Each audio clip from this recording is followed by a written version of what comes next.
Hey, everybody. Thanks for listening to the podcast. I'm KNIVESMONROE. I have somebody that I've wanted on this podcast for years. His name is Cody Weber. I don't want to make him cringe. I don't want to embarrass him because I'm fanboying all over his face. But I've been a big passive observer, a.k.a. fanboy of his YouTube career, if for lack of a better term. His photography, his music, there's literally nothing that he makes that I don't enjoy. And I'm not blowing smoke up his ass. This was just a guy that I wanted to be like when I was growing up, if I can honestly say that. So, Cody, thanks very much for being on the podcast, brother. How you doing? Pretty good. Thanks for having me, man. It's my pleasure. Do you do a lot of podcasts? No, not really. I mean, back in the day, I did a few, but I could count on two hands the amount that I've done. I heard a podcast. It was terrible quality that you did. It was long, though, and I just iTunes your name, and it came out, and I heard it, and it was dated, too. I think it was maybe 2015 or something, and I don't remember it, but on my bus commute back in the day, I heard it, and you dropped some gems that I hadn't otherwise heard, so it was great to hear that. So hopefully this is the best podcast you've ever been on. That's always kind of like a low-key goal that I have for people that I talk to. I don't do interviews, so I'm not going to Mark Maron you and like try to get into your, issues and things like that. I just really want it to be a chat. How much time do you have? I'm really have as much time as you need, man. I'm not really doing anything. That is epic. So where are you at right now? What are you working on? How do you eat? Well, how I eat's actually kind of boring. I do family portraits and weddings, like photography wise. Oh. What really gets my rocks off, though, is I do this photography project this whole year where every day I get a different theme, and then I have to apply an idea to the theme that they give me. And I'm on day, 240 or something like that.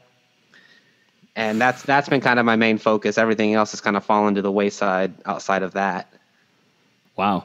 So who gives it to you? Like, where do these prompts come from? I thought you were just doing whatever you wanted every day.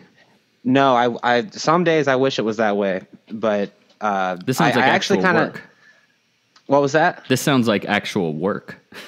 Oh yeah, it can be often. Sometimes it's really fun, but then they give you they handcuff you sometimes, and they'll be like, you have to shoot at a specific f-stop or a specific shutter speed, and those days suck. But the days where it's just like a broad term that I can play with, it's more fun than that. But the funny thing about it is at the beginning of 2019, end of 2018, I was really worried that I had fallen out of love with photography entirely. Because normally in a month I'll have about, between 400 and 500 edits that I've done. And in December of last year, I had 14. And the whole year was like that. I think I had less than 400 the entire year. I just spiraled into this I don't want to make anything type of deal, which I never dealt with before up until that point. So I was really worried that I had fallen out of love with the craft. And then I was like, I'm just going to look for because I had done a 365 in the past but that one was just like whatever I wanted. I wanted to do something more challenging. So I Googled 365 photo challenge or something like that. Mm-hmm. And a lot of Tumblr results, I'm sure. Oh yeah, for sure. But I found one that I thought was promising, and I didn't notice it until halfway through January that the calendar was actually for the year 2017. So it's kind of been a pain in the ass because the days don't line up with the months, and like some of them are specific, like Valentine's Day, but it doesn't fall on Valentine's Day. So I'm ending up doing a Valentine's Day shoot 2 or 3 days after what was intended to be that way. So it can be a little bit of a pain in the ass, but I was already 25, 26 days into it at that point. I'm just going to roll with it. Wow. So this is kind of going to sound like a passive aggressive attack. I promise you it's not, but you sound really good. You sound like you're doing well. You're obviously committed to a long-term project. It's hard to commit to anything to 10 days, and you're already 200 and some odd days in. I mean, what's 2019 been for you, in a nutshell, relative to something that was pretty dark like 2017? Well, 2017 wasn't too dark. 2018 was dark as fuck. Okay. I don't have the gift of retrospect yet. So I don't really know what 2019 is going to be about. I probably won't know until midway through 2020. But like right now, the way that I feel like it's going is I'm in a good relationship, like a real healthy relationship. Mazel tov. Well, what to me is a healthy relationship? I don't think I've ever been in one. This is the healthiest that I've ever been in. Is that a recency bias, or how do you know? No, how do you know not it's at healthy? all. Not at all. What was that? How do you know it's healthy? Well, I mean, I guess I don't know that either, but it just feels healthier. It feels like there's a lack of criticism and judgment that I've had in prior relationships. Like the girl that I'm with now seems like really committed to accepting me, especially the things that she doesn't understand. Whereas before, the things that people didn't understand about me, things that I probably don't even understand about myself, they would try to change those things. Yes. You know what I mean? Of course. So I've always felt like I was stuffed in this box with every relationship I've been in.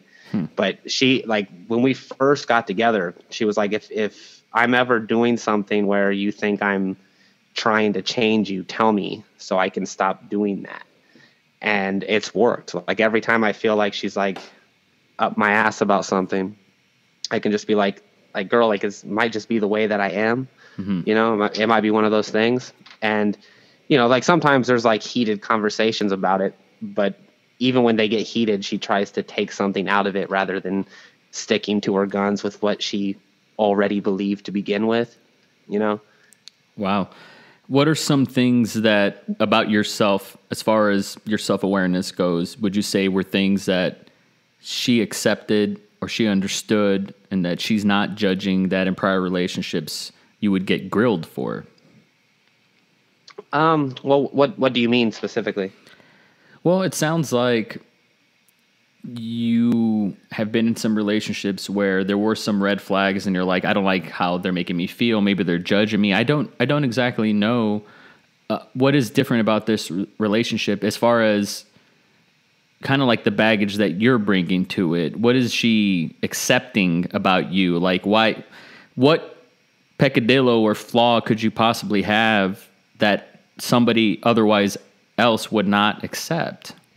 Dude, I'm a fleshy grab bag of disorders, man. I have a lot of good days and a lot of bad days. I'm a really, really difficult person to be with. And it took until I was, 30 years old before I realized this.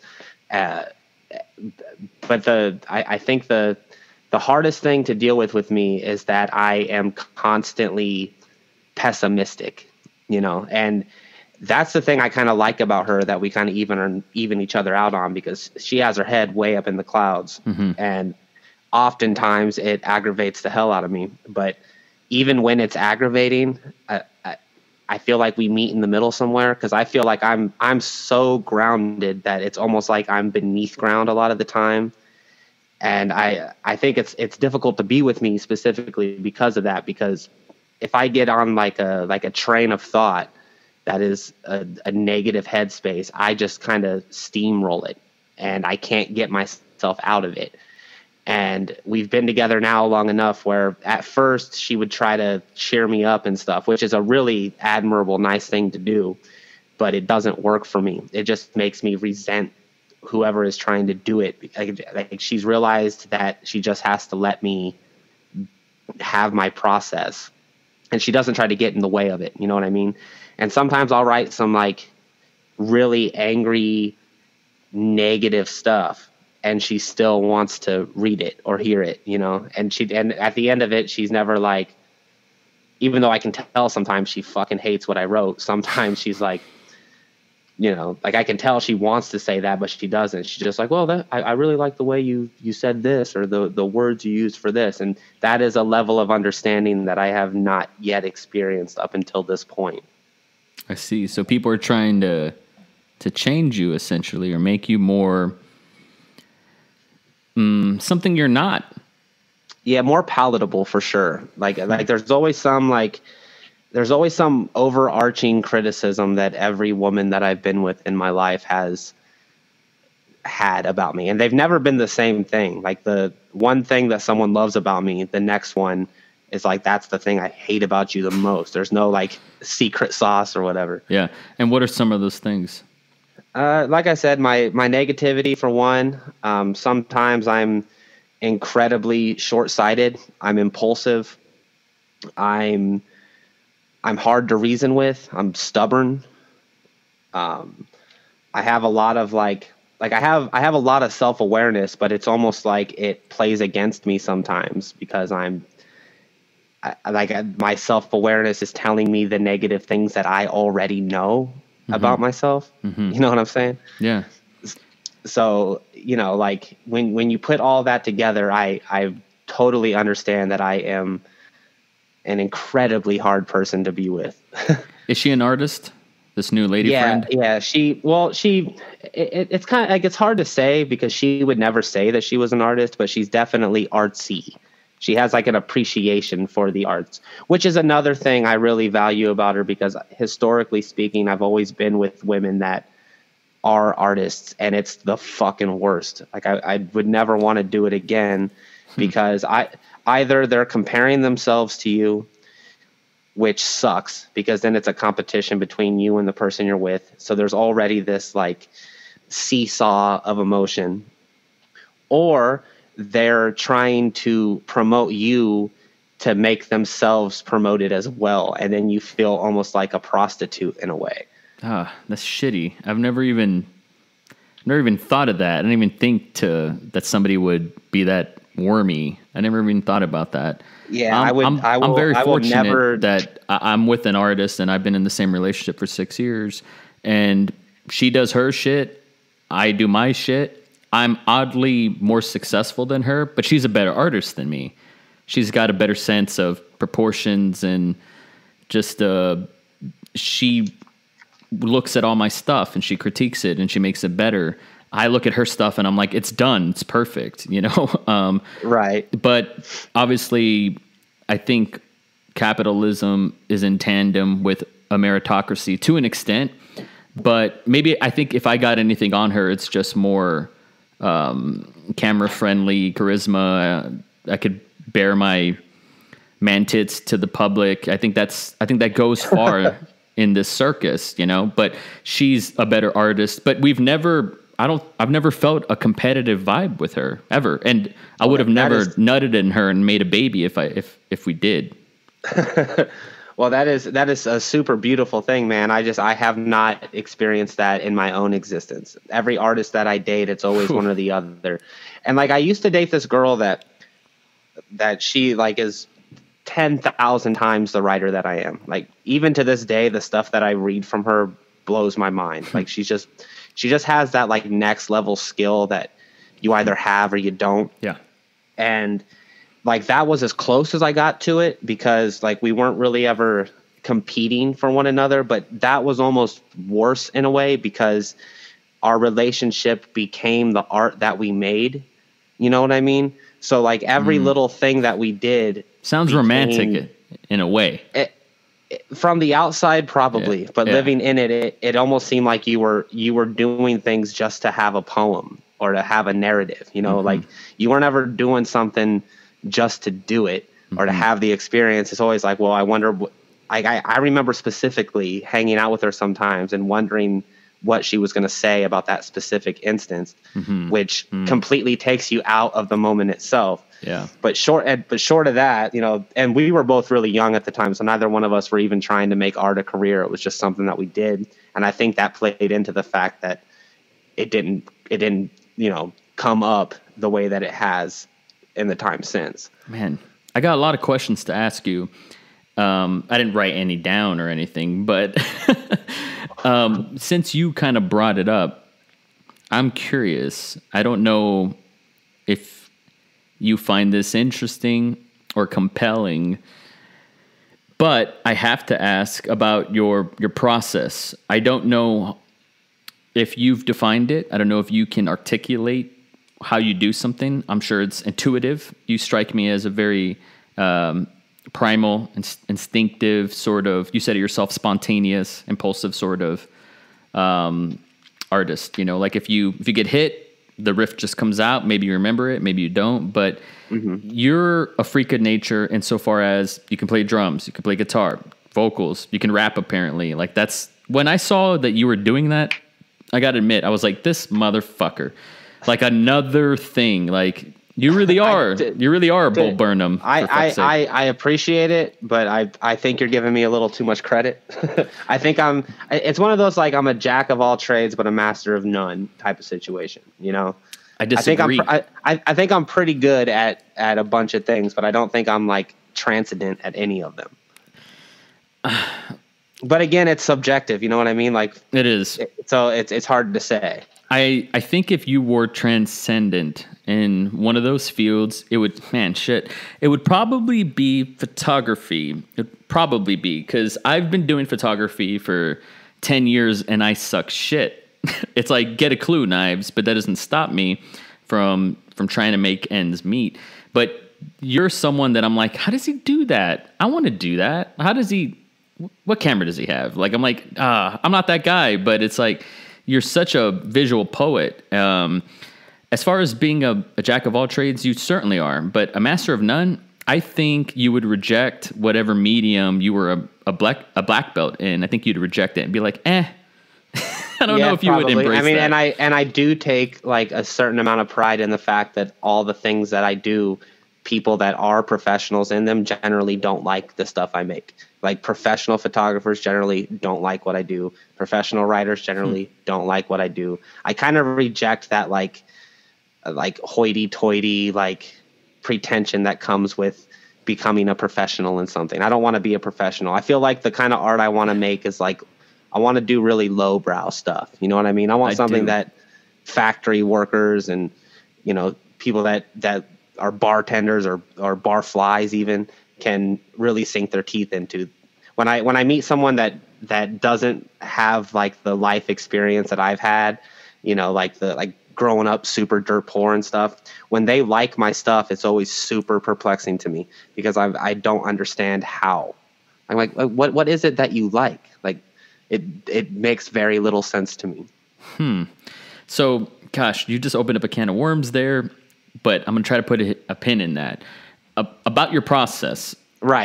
How does it work? You know, obviously you can't have the same process, or maybe you do, with photography that you do with music. And even then with music, there's what comes first, lyrics, a drum beat, a bass line. I mean, I don't know. I don't have a musical bone in my body. So walk me through, like how, obviously you weren't born this way. You put in the 20,000 hours. How did you... When did you know that you made a first down and you were like, oh, I'm good at this.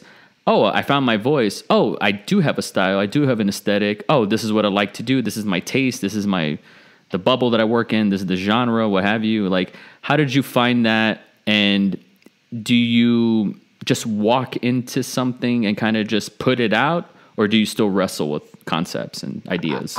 I don't think I have found my voice in most of the things I do. God damn it, Cody. What are you talking about? I don't think I have. Like the stuff that I make, I don't think I've reached what I want to reach yet, but that's what keeps me motivated to keep doing it. You know, as far as the process goes, I don't really think there is one. And I think that goes back to my impulsivity or whatever, because I just wake up and whatever I want to do that day, that's kind of what I do. Like this year especially, it's kind of been, I'm forcing myself with the photography thing because I wanted to rediscover my love for it, which I have. But for the most part, and this is what I'm kind of excited about once this year is over with, being able to go back to this is just waking up, and if I want to write, then I go and I write. If I want to take photos, I go take photos. If I want to make music, I go do that. And it's probably why I do so many different things, because there are a lot of days where I wake up and the same thing I wanted to do yesterday, I want nothing to do with today. You know what I mean? Mm-hmm. The only thing that I ever feel like I have any kind of process with, and it's what I feel like I am in my core, is writing. I feel like I'm a writer first. You know, it's the art form that I first discovered. I've been doing it since I could read. I didn't know I was writing. I just started doing it. And it's the only thing that I do where if I don't do it for a long time, I feel incredibly guilty. Like there's this guilt that just eats at me. And I'll just write 20 things that suck to get to that one thing that I'm like, okay, this isn't bad, you know?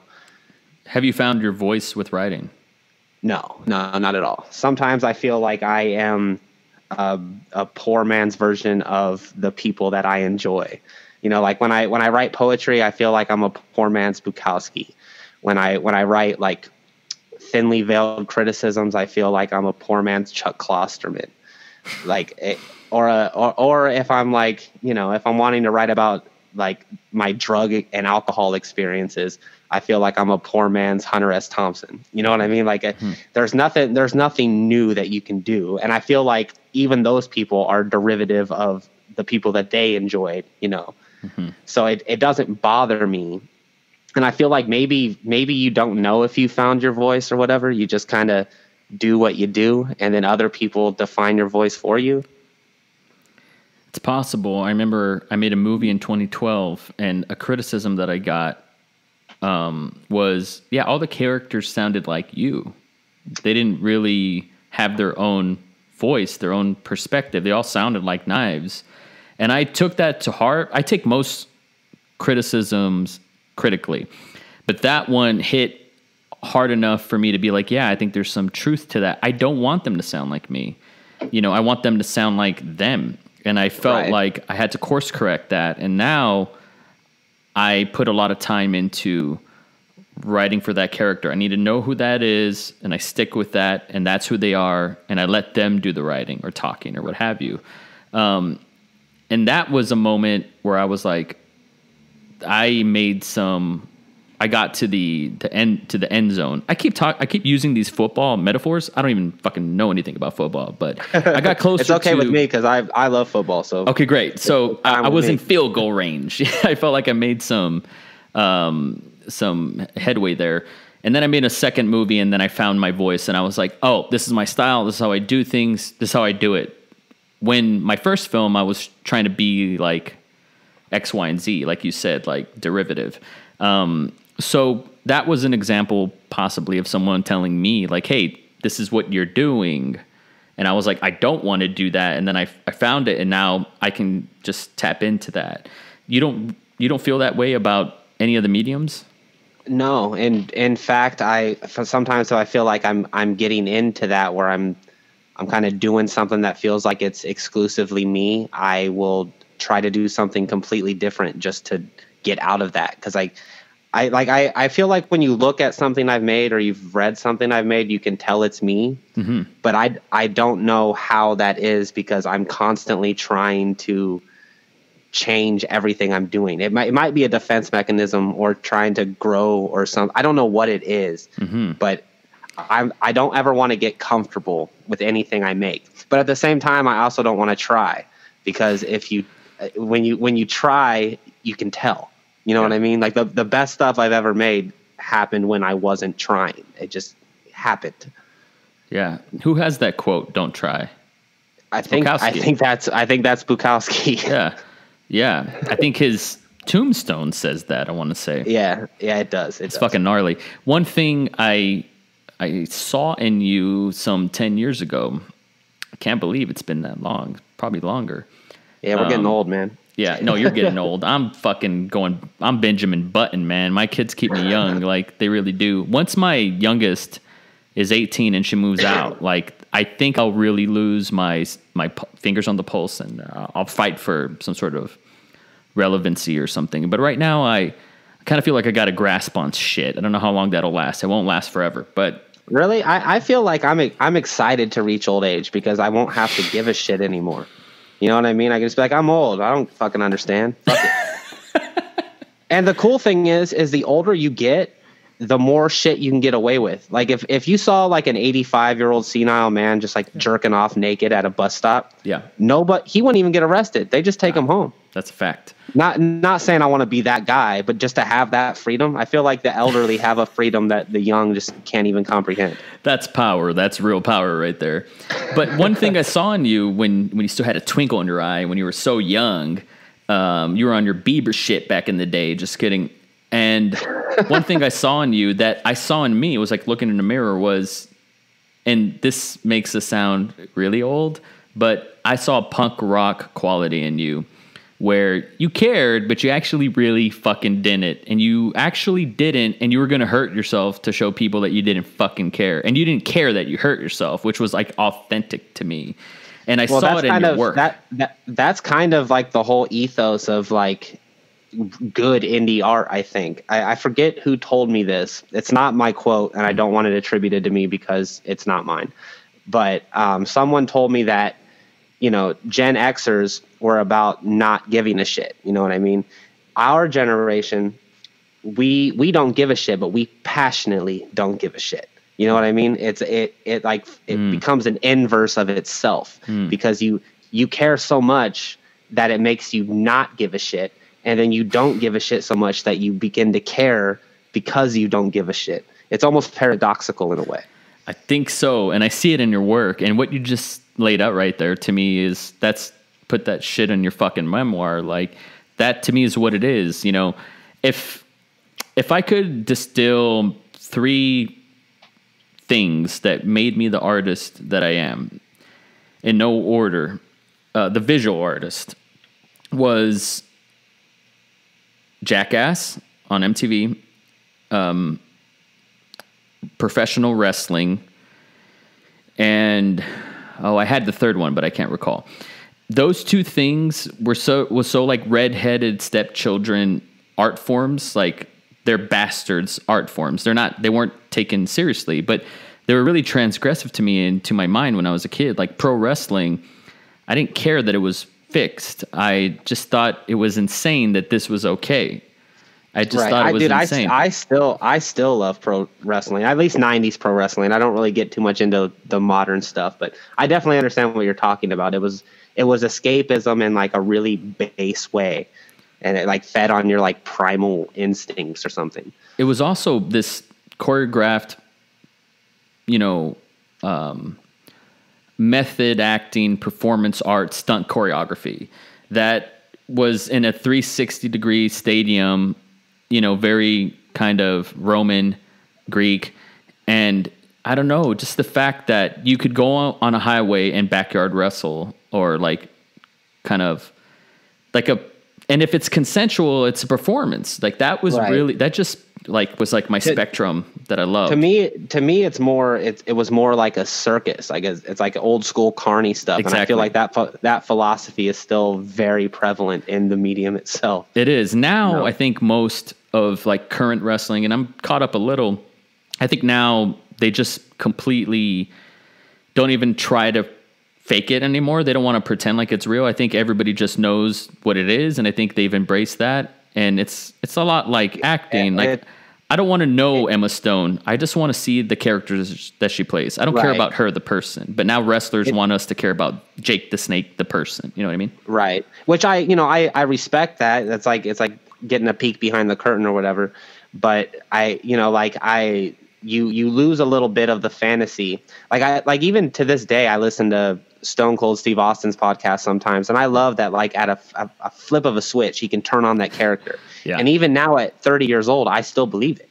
You know what I mean? Yes. Like I know it's fake, but there's a part of me inside that is like, that is what he's doing is so beautiful and it's so underappreciated. Mm-hmm. You know, like. And I feel like modern wrestling has become so hyper aware of itself that you lose the dignity that it had. Yes. When you still had kayfabe, you know? Yeah. It's like Elvis can't be a tragedy today almost. And I kind of am okay with that. I like a little danger in my art. Jackass to me I don't even know what it is still to this day. And it's been 20 years removed. I was watching Jackass 3 or something. It was on Hulu with my son, who's going to be 14.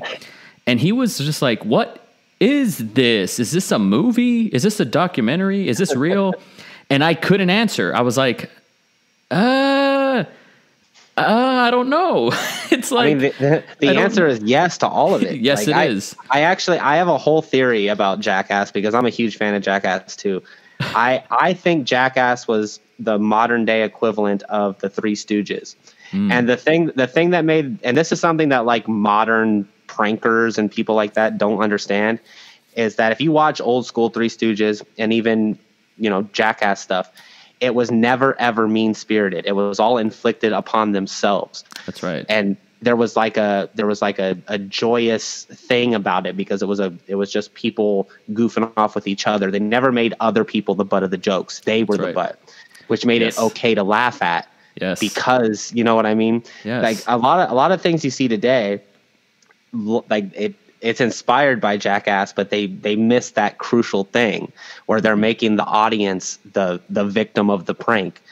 And it becomes mean-spirited almost, you know, like I can't watch it. And this, you know, like someone tried to compare the Paul brothers to the Jackass crew the other day. Like I had this whole conversation about it, and I was just like, I almost got mad because I'm like, it's not even close to the same thing.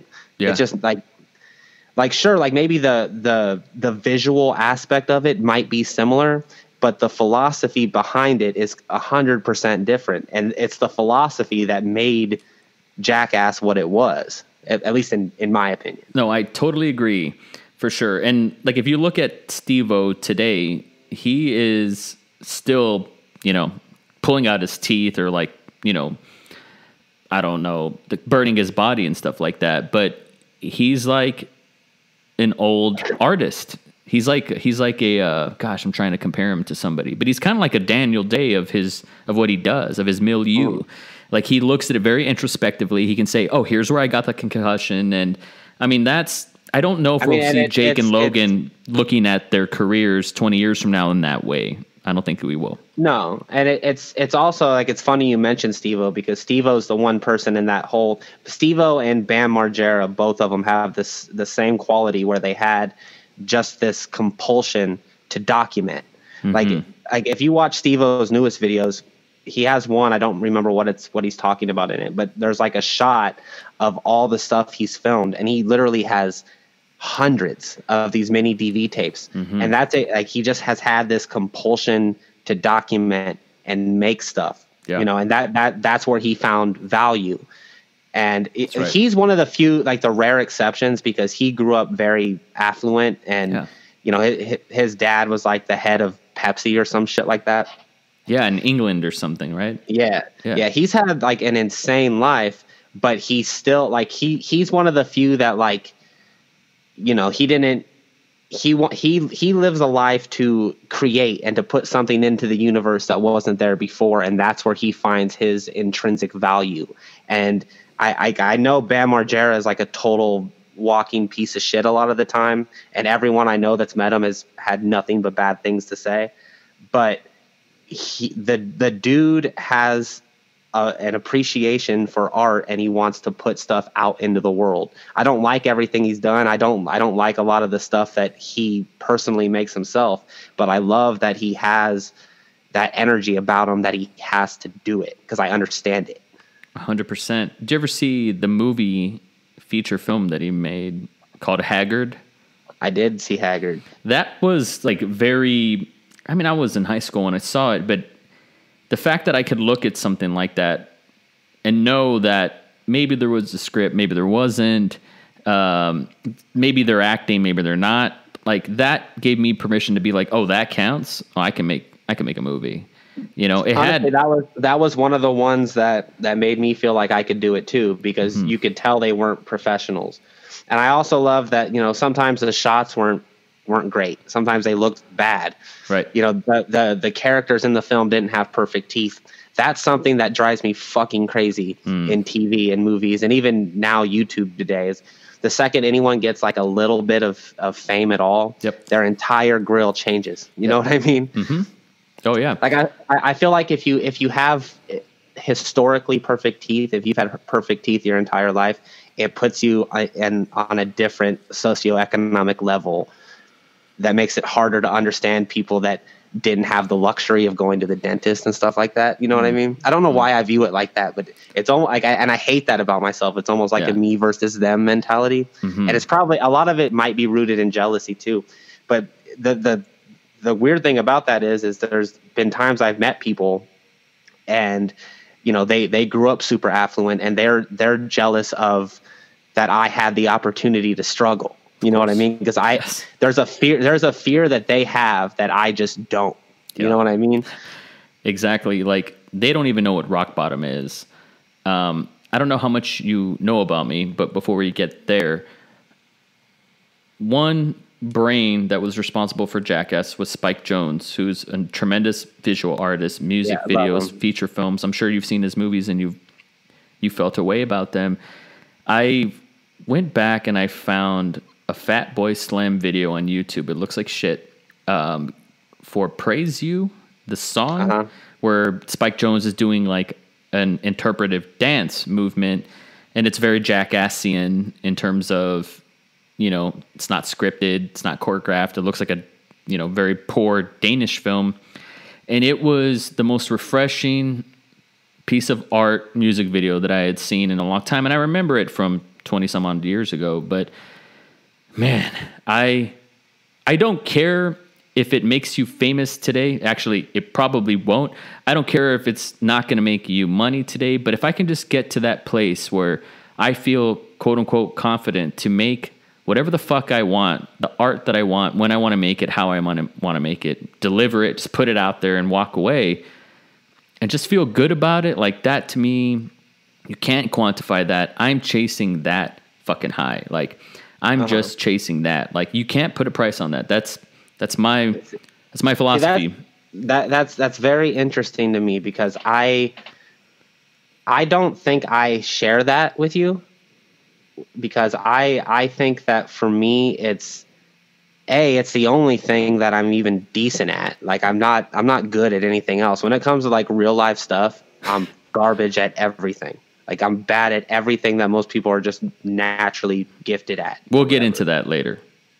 But on top of that, I make stuff because it's like an itch I have to scratch. Like I don't ever make something chasing a high or like I want to make something and feel good about it. In fact, most of the time, once I'm done with something, I abandon it completely and try to never think about it again because I'm always about like what's the next thing I'm going to do. You know, for me, it's literally like there's like this itch in my chest that the only way I can itch it is by making something. And how I feel about it after the fact doesn't even come into play because most of the time, 2 weeks after I make something, I hate the thing I made. Well, we share that for sure. At the same, like I feel both ways. Like I definitely resent if, you know, it's hard to accept a compliment when someone's like, yeah, it's good. I'm like, you have shit taste. You don't mean that. I didn't try. Fuck you. It's not as good as it should be. And I carry around that guilt, but then I'm also like my own biggest fan. I also go back to my stuff and I'm like, how did I fucking do that? How did I have the audacity to do that?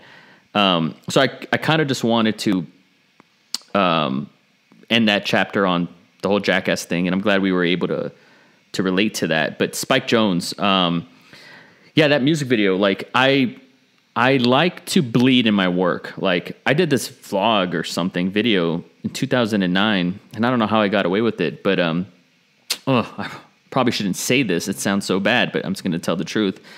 It was like this art piece, and I took a razor blade and I cut my forehead like the way, you know, like a Mick Foley would, and just bled all over my bathroom, and it was pretty gnarly. And it just most recently got taken down, like just a couple months ago. And I was like, this thing was up for 11 years. Like, how did that happen? And I was proud of that because I just wanted to give something that nobody else, just that extra mile that nobody else wanted to give. And that is like a high that I chase. Like if I write a script, it needs to be so personal and so, I can't believe you wrote that, dangerous, you know, something at stake. That's the only way I can live with it or bite it. Like that video that I made, you know, dedicated to you, and kind of like this old school video response from the old school YouTube days. That's what it reminded me of. That's what it was. That's what it was. And I had that itch and I had to scratch it, but I also said everything that made me nervous to say, and that's why I felt good about it. There are times where I put the mask on and I'm going through the motions, and it'll get the attention that I didn't necessarily anticipate, and I don't like it. I can't enjoy that because I wasn't me. Authenticity And living and dying on my sword on my own terms is what I'm fucking after. Like that is the high. Oh yeah. Well, I think that's another thing is I don't know. Like I struggle with identity a lot of the time. Like sometimes I feel like I am a character a lot of the time.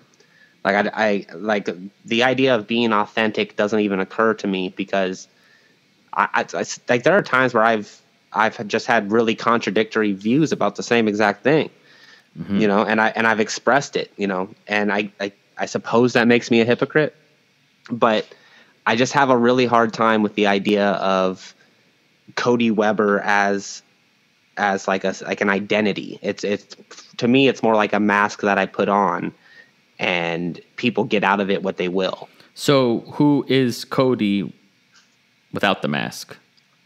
Your guess is as good as mine. You don't know.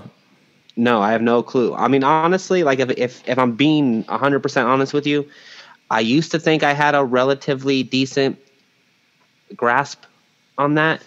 But I decided to try DMT once, and it completely altered my perception of who I was as a person.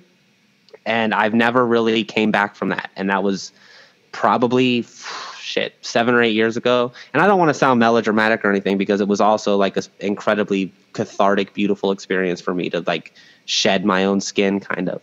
But it was also like my conscious brain and my subconscious brain were having a conversation. And then there was this third party, which was me somehow too, listening to both of them. And they were violently arguing with one another. And I was just sitting witness to both of them. And then when I came down from that, I struggled with which one of those three things are me. And I think they're all me, and I think none of them are me. And I think I am a product of my environment. And depending on the day, I might love something one day and hate it the next. I know it almost sounds like borderline personality disorder or something.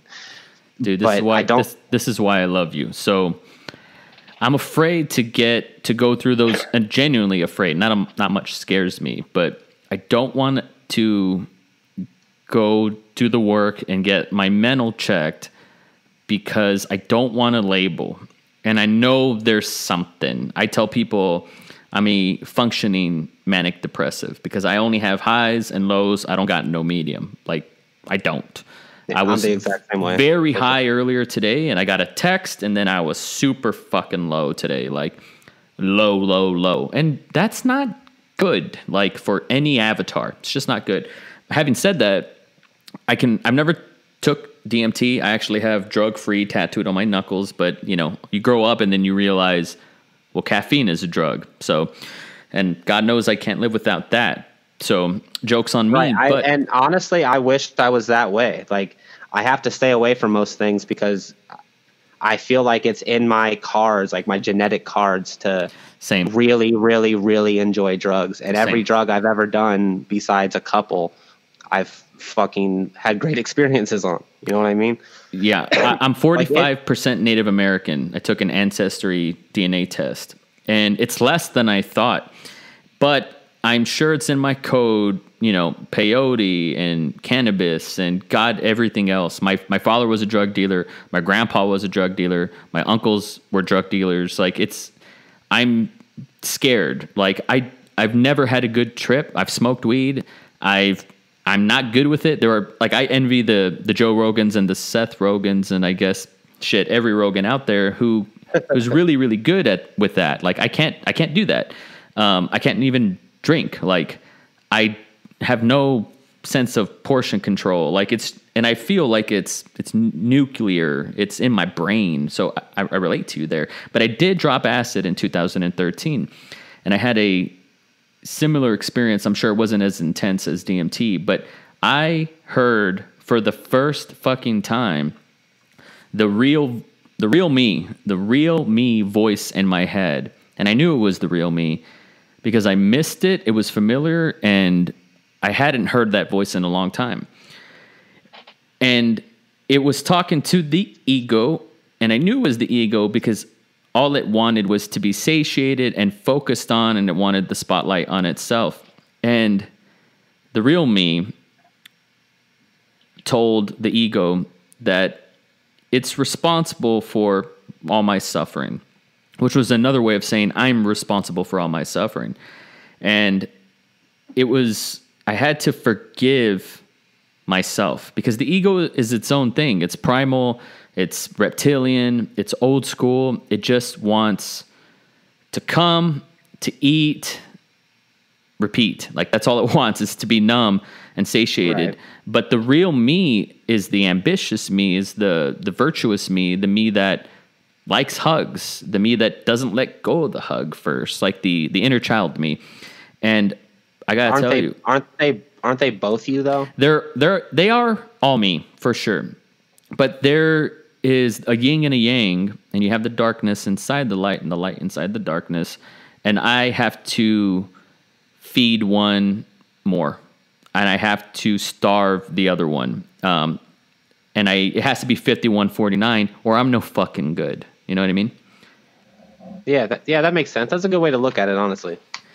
It took work, and I don't think I arrived at any conclusion, but acid was always something I wanted to dabble with and try, just because of like the Beatles or whatever, and they made it sound really neat and all the movies. But I don't know if I would ever do something really hardcore. Maybe DMT if I'm in a very safe space, but it's not something I go out and try to do. I'm honestly low key terrified, because, as you should be, because it's really not something to mess around with. I don't want. Yeah, that's exactly right. You know, I have a few buddies that drop DMT all the time, and it's kind of telling of their personality, because they're the least self-aware human beings on earth. It's almost like a 20-minute like ecstasy for them. Not ecstasy, the drug, but the emotion. Yeah. It's not introspective at all.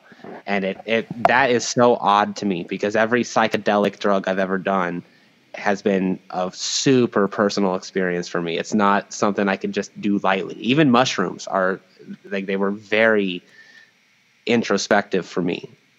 Like, I kind of sunk in on myself a little bit when I did them.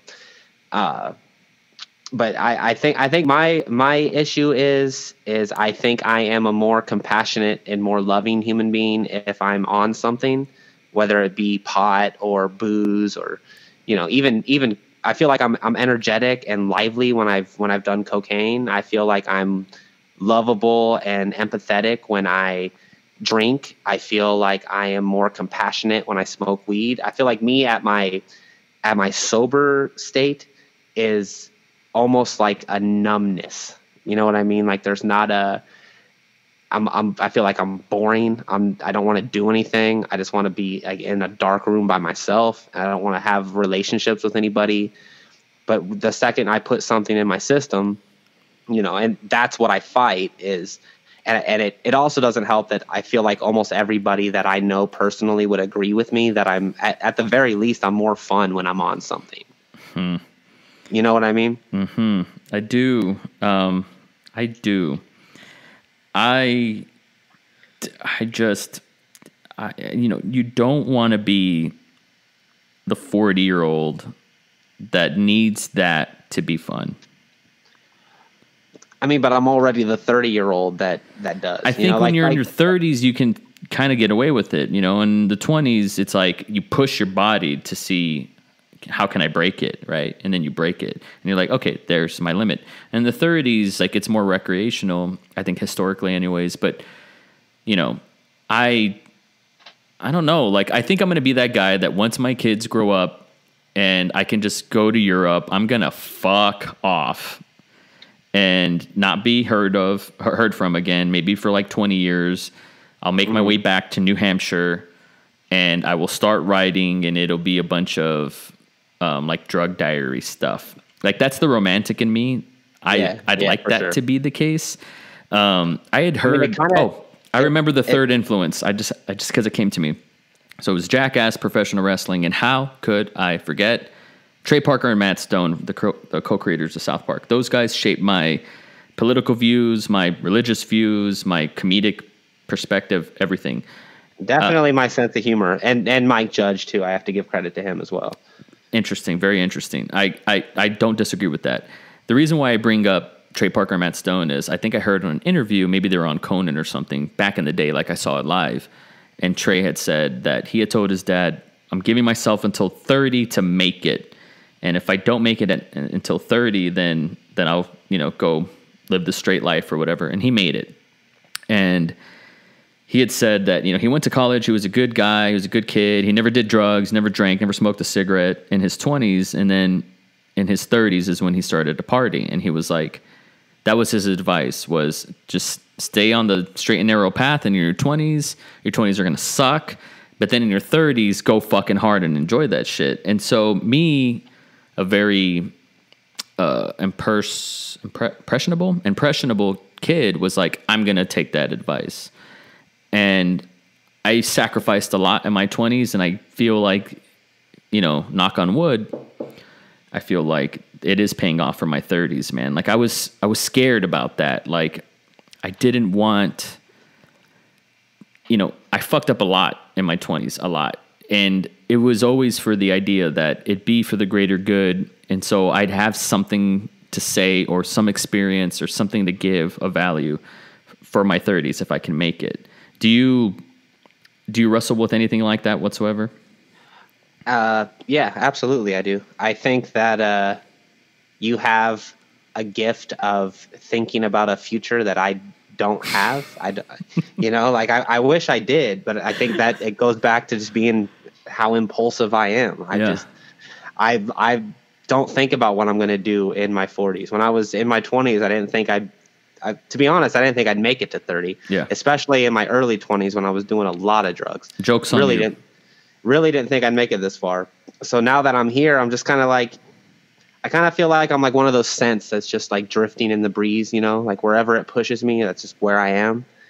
Like I don't have a whole lot of like intent behind anything I do. Like when in my 20s, I definitely had like a little spark of like I want to make it, whatever it is. But once I hit like 25, 26, I was like, I don't know if I want this. Mm-hmm. And then once I did a project that actually started to get momentum, and I was on MTV and CNN and on newspaper covers and stuff like that. Suddenly I realized this is awful. Like now I'm really worried about everything I've ever done in my life ever. What was awful about it? Everything. Like I didn't like the attention it was giving me. Like there was a part of me that did, for sure. Like the more like ego-based part of me that was like, finally I'm getting some attention for the work I'm putting in. Mm-hmm. That part of it was rewarding and nice. But there's a lot of vultures that come out the second you do anything that picks up steam at all. Like I had people that apparently are my cousins that I didn't know were related to me, that were just like, hey man, we need to do a family shoot sometime, like they just kind of like pick at your bones, you know what I mean? Mm-hmm. And I just realized I couldn't imagine it on like a big scale. Like I have a lot of like almost sympathy for like mega stars like Bieber or Ariana Grande or whoever else is famous now. I don't know. But like there's a level of like you can't trust anybody you talk to ever, including your family members, a lot of the time, because people just come out of the woodwork. Like the second I had even like a modicum of success, mm-hmm. It's almost like I sabotaged it intentionally. Yeah, like I didn't finish the project that I spent 3.5 years doing. I have like a hazy goal in the future of like someday you'll get back to it and it'll be fine. But the second it started getting popular, I'm just like, I feel like I'm in this box. And I was with somebody at the time that kept trying to make my work about them. And, when we split up, she changed the passwords to all the sites and even took over my Facebook account, like my business Facebook account, and changed the name of it. And her reasoning behind it was, if it wasn't for me, you wouldn't be anything. You would like, it's all like the credit belongs to me. Ooh, dude, that's a fucking nightmare. Yeah, I can't believe it was. It's a fucking nightmare. So like, I don't know. Like for me now, it's not about what is going to happen when I make something. It's just that itch. It's a compulsion. It's the only thing I'm good at. It's the only thing that makes me feel like I have any value at all.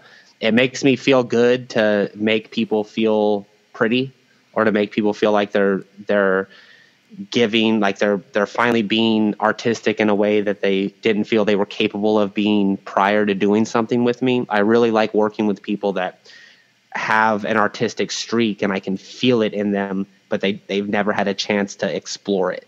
That makes me feel like I'm giving something to the world, and not like the world as a whole, but like someone's personal world, which to me is A, way more gratifying, and B, way more important, because the whole, like if you look at the world as a whole, I think it's fucking disgusting.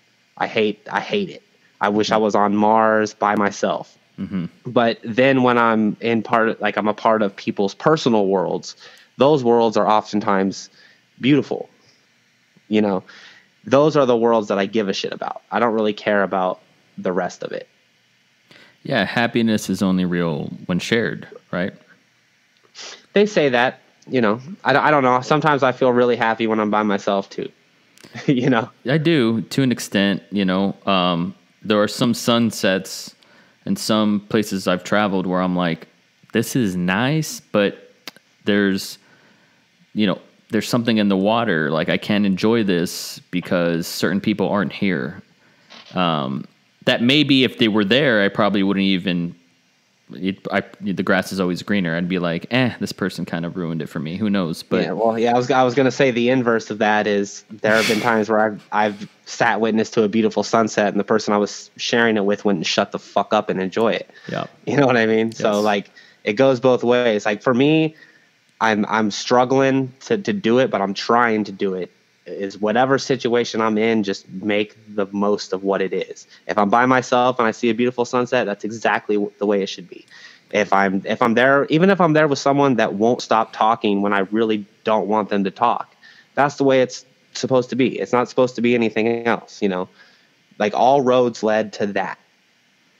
Yeah, that's a fascinating perspective, and it's something I can really get behind. I go back to a decade ago when YouTube was pure, and I saw you, and it was like being in high school, and you see like an indie kid, and you're like, well, he's got Chuck Taylors. I've never even seen those before. That's neat. Oh, he's got a camera. Oh, I didn't even know kids our age could own a camera. Oh, he dyes his hair pink. Well, that's cool. His parents must not give a shit. Like you were like that kid where I was like, you could be that, you know? And I would go to Blockbuster and Hollywood Video and, you know, all these little indie stores in my neighborhood.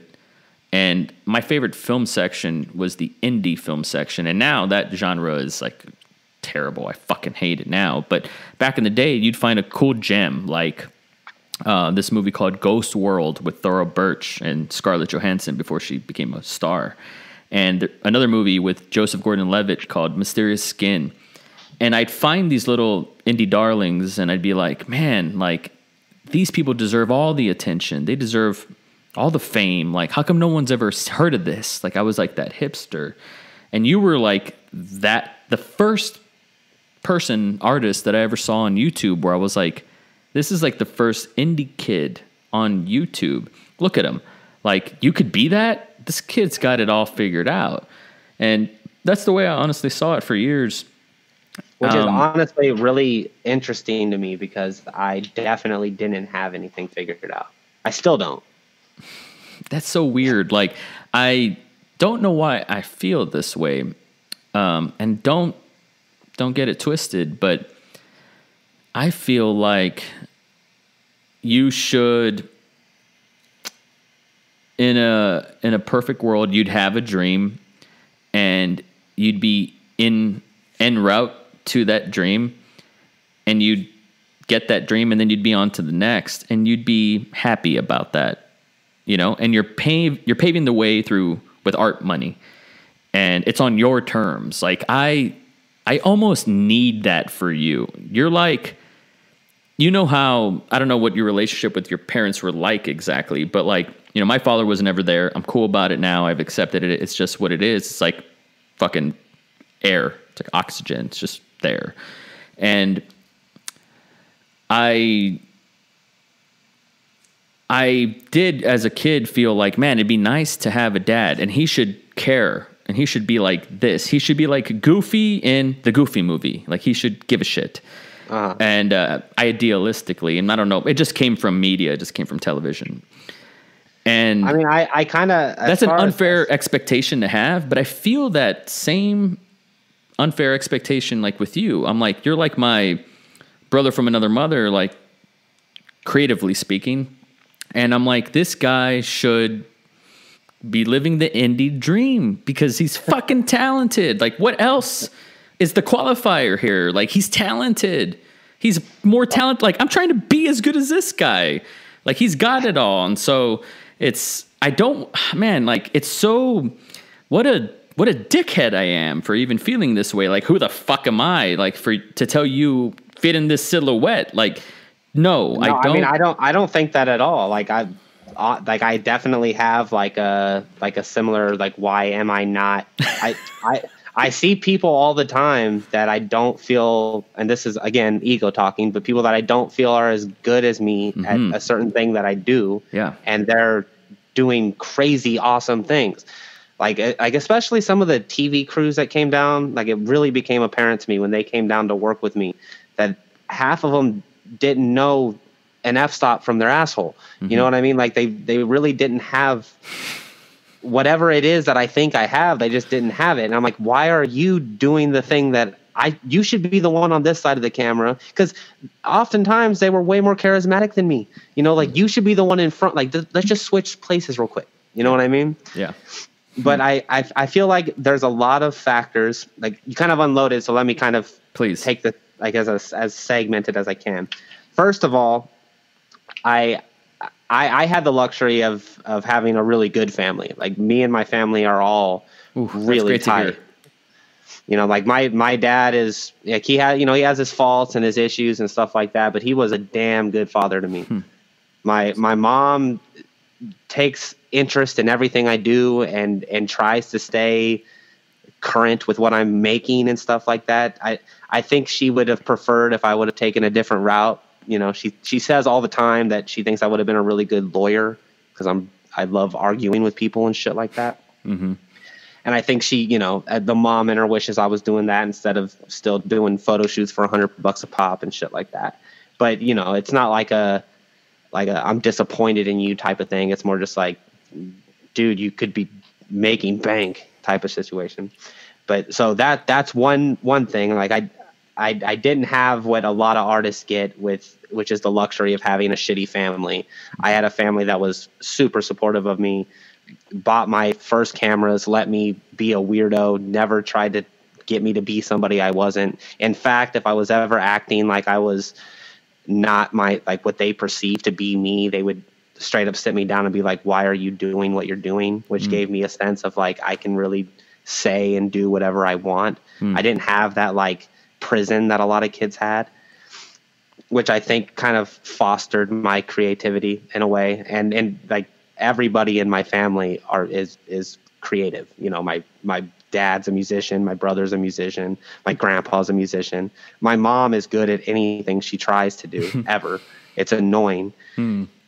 And, you know, like, it's just like everybody, it's almost like that's the only thing about me that was predestined. Like, there was no way I was going to reach the age of 18 without being a creative person, because everybody in my family was. Like, I remember being 4 or 5 years old and writing poems in the kitchen with my grandma.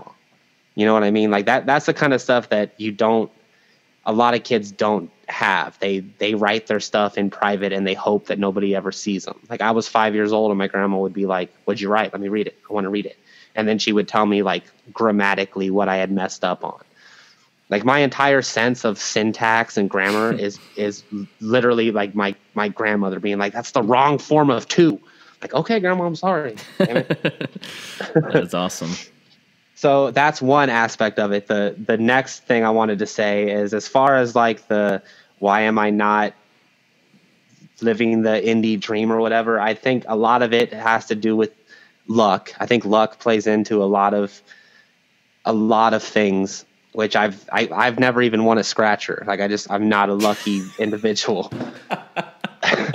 Literally never have. Like even if I'm with somebody and they're like, I'm going to go buy a lottery ticket, I'm like, don't. It's a waste of money. You're not going to win. I've never even seen somebody win money.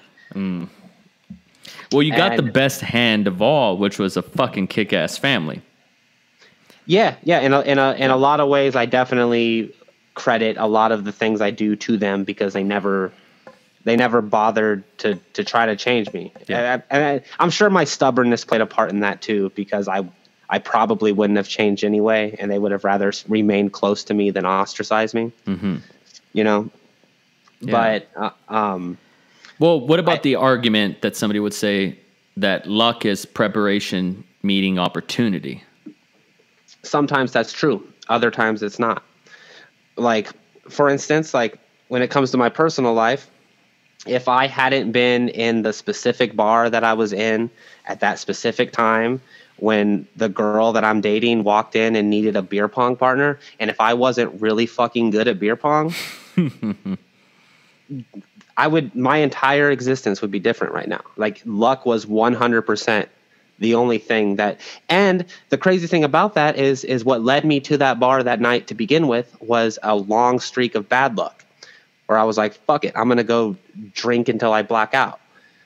You know what I mean? So yeah. It's like a teeter-totter of bad luck with good luck, and then you take the opportunities that are given when the pendulum is shifting. So luck, that's one reason. I think that is the biggest reason. Not the biggest, it's the second biggest. Mm-hmm. The first biggest is I have a real lack of motivation when it comes to being successful. So I have a theory, and this is where I'm sprinkling a little bit of asshole salt on this steak here, but okay, I can't wait. I think, and this isn't a your dick's too big for this part kind of criticism, but I honestly have this theory that people who are super talented and gifted, and it came natural to them, that they just don't have the ambition. It's like Allen Iverson, right? Like, he was just too good. He didn't have to try, so he didn't try, and he didn't live up to his potential. One could make that argument. There are some people that are so just, they are the silhouette. They got it all. They're destined to succeed, and so I think they unconsciously, this is just a theory, I think they unconsciously, I don't want to say sabotage, but make it more difficult for themselves so they can say that they earned it by merit or something. For me, and this is just Knives Monroe's POV, because this is my experience, like, I never had a gift. I never had a talent. Like, talent shows, I was that guy that was like, fuck, I wish I had a talent. I wish I could play guitar, wish I could rap, wish I could do anything. I wasn't that guy. And with filmmaking, like, I do it because I have to, but I'm not super great at it. The opportunities that I got to make bread, I'm not the best, most qualified guide for those jobs.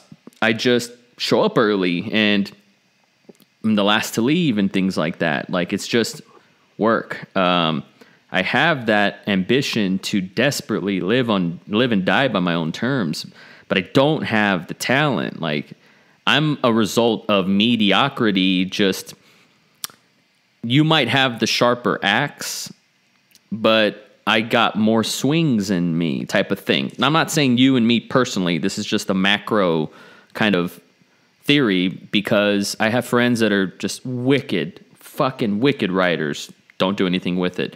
Wicked drawers, don't do anything with it. Amazing guitarists who were playing guitar at 5 years old and could play Master of Puppets at 5 years old. Like, don't do anything with it. And I feel bad because some of these friends are going to hear this and be like, fuck, this is the way he feels about me. But I tell them to their face, I'm like, you should be Elvis. If I had your skill, and here I am sounding like fucking Ben Affleck in Good Will Hunting, and I don't mean to be so melodramatic, but it's a theory. What are your thoughts on that? Well, two things. First thing is I feel about at least the majority of things that I do, I'm the same product that you are. Like you found me at a time where I had already been making shit for 4 or 5 years at that point. Mm-hmm. I went through 4 or 5 years of garbage, like serious, like the cringiest, worst shit ever. Like it's embarrassing that I even attempted to make it type of embarrassing. Like if I look back at the stuff I made when I was a teenager, it is like next level bad. That goes for most of us in life. Right. Yeah. But on the secondary thing is I don't think everybody wants to be Elvis. Yeah. You know, like going back to your Beatles reference from earlier, some people want to be Pete Best. Yeah. You know what I mean? Yeah. Some people are cool with that. Yeah. Yeah. And I respect that because that's in line with my values. Like that self-awareness, that's saying this is who I am, you know? Like I feel that way. Like I don't want to be Quentin Tarantino. Like I want to be, gosh, I don't know, who's like a little indie darling, just a guy who journeyman type guy, you know, like a Jonathan Demme, who did Silence of the Lambs. He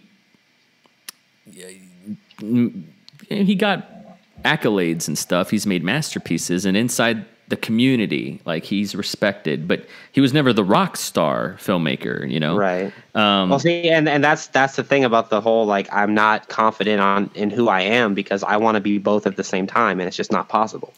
You know what I mean? Like, I read authors like J.D. Salinger, and it pisses me off. Yeah. That his output was so minimal. Yeah. And then, like, one thing I love about going back to like Charles Bukowski, the dude's written 40 some odd books, you know, like a lot of them are just collections of poetry and stuff like that. But he put the work in, and I admire that. And then even going back to like a more traditional sense, when I look at athletes like Michael Jordan or LeBron James, and that like tenacity and drive is really admirable, and I wish I had it. And sometimes I do. Like I have to make something every day of my life. I have to. If I go a day without making something, I feel like a total garbage piece of shit human being. So I have that. But at the same time, like if I were to make a portfolio of everything I've ever done, it would take years just to make it. It would be bananas for sure. It could land you a job at fucking working for Steve-O's dad, Pepsi or some shit. Like you could do anything for sure. I believe that. Well, I appreciate that. It's a fact. But I feel like I have those traits that those people that I love or admire or respect have. But I also have a certain amount of respect for somebody that just does it on their own terms, on their own time. And I have like even the same thing that pisses me off about J.D. Salinger. I'm like, that is so fucking dope that you could write a masterpiece and then not want to keep doing it. You know what I mean? Like you just did it, and then you're like, okay, I'm gonna be like a recluse now. Yeah. And that's gonna be the rest of my life. Like there's a certain like I have a certain amount of respect for somebody that there's not a single part of them that gives a shit about respect from the masses, that's what I struggle with is I don't care about being famous or infamous even, but I want people that hate my guts to have to sit there and when they're talking shit about me, somewhere in that conversation they have to say, well, that he is good at what he does. Yeah. That's enough for me. Yeah. You said you gave me everything I wanted. Let me just say that right now. Like if I had an agenda, which I didn't, it was just to talk to someone that I greatly admire. You can go back and find these Judd Apatow tapes when he was 16 years old and he lied about his age, saying that he worked for Rolling Stone or whatever, like that Almost Famous shit. And he's interviewing Jerry Seinfeld.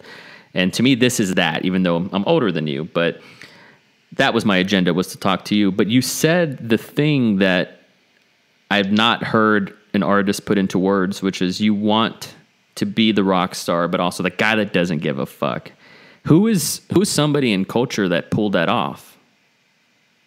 I don't know if there is one. I feel like because you, like I said, I think who you are is what everybody else makes you out to be. So let me say this. You triggered me earlier and I almost didn't say it when we were talking about drugs. I had this thought today at the gym. and it was an evil thought. And every now and then I get evil thoughts, which this goes back to the voices, like they're all you at the end of the day. And I was like, why do I even think this is evil per se? But it was that, perception is reality. We've all heard that. And that is, if you can weaponize that, it's truly powerful. People look at me a certain way and my persona, and they think that I'm too busy to talk to them when it couldn't be any further from the truth. But perception is reality. There's a way to rig it. There's a way to hack it. And I think people that do that, mediocrity can rise to the top that way. The people that were documenting you, that you were like, hey, this should be the other way around. I should be filming you. Perception is reality. How did they get that job? I mean, they shined. They were shiny at the right time in front of the right person. But maybe inside they had no contents, but they were shiny, and perception is reality. And I felt like that was an evil thought because it's antithetical to authenticity. Try saying that 5 times fast. But and I would die for authenticity. I want people to say about Knives Monroe that he was not like everybody else. He was himself. He struggled that. It was hard, but I know that when I was talking to him, I got the real him. He told me how he felt. Like, that to me is vital. So I just wanted to get that perception is reality shit out, because I look at Donald Glover, who's kind of like you, multifaceted. He was a YouTube star. He was a writer on 30 Rock and an actor on Community, and then did stand-up, and now he's doing voice acting, and he was not Han Solo, but that other guy, Lando. And, he's a rapper, and he can do everything, this fucking guy. He's like you, master of none, perhaps. But let it just be said, though, that he's actually fucking brilliant at everything he does. Like, I don't feel like it's fair to compare the two of us. Well, it's a silhouette that I think I put you guys in the same cabinet for sure. And he's someone who I think he traded. There's some people. I want to be the indie darling. I like it. I don't want to be the quarterback for the Eagles. Like, I want to be the coach for, the high school game, and those kids went to war that night, and they're going to live with that forever, and I feel good about that night, because I feel like the potency of those emotions, I don't think they get higher at the Super Bowl. I don't really think they do. I don't think our cells feel the difference. I think high is high to an extent, at least for me in my chemistry. I'm talking too much, but no, not at all. I'm definitely interested. Cool. I don't. Perception is reality. I don't know who's that guy that fits that mold. That's everything.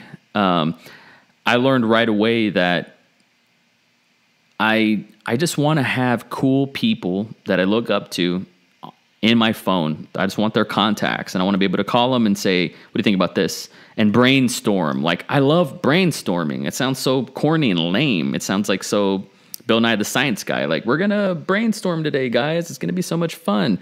But I love being in a room, whether I'm with people who are pouring concrete or people who work at a Whole Foods or whatever. Like, I just like being in a room and coming up with ideas, and then an implementation, a plan where people can execute that, and they do that, and it works.